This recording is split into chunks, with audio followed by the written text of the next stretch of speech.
dua catatan ya, dua catatan sebelum kita lanjutkan. Ini beda ya formatnya dengan ini berbeda dengan yang ini. Jadi ini kita nyanyinya ada yang gini. Naso olo mangi huton. Terpengaruh yang ini. Naso olo sahudu. Nah, jadi perhatikan yang ini langsung.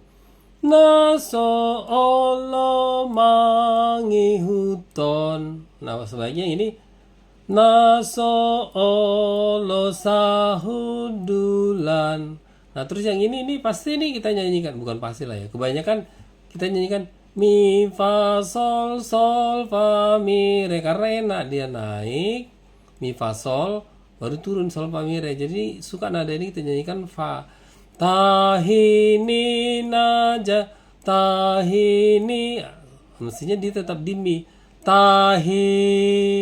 Tahini najahati, karena bagian ini juga enak kan naik. Nah, dohot pangi re mi fa, ini juga mi fa sol tapi mi sol. Tahini najahati, bukan mi fa sol tapi mi sol.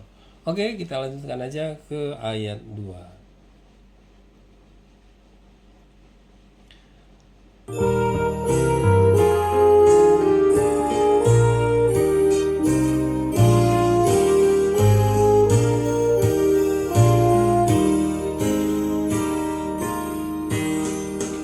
Sai tok tok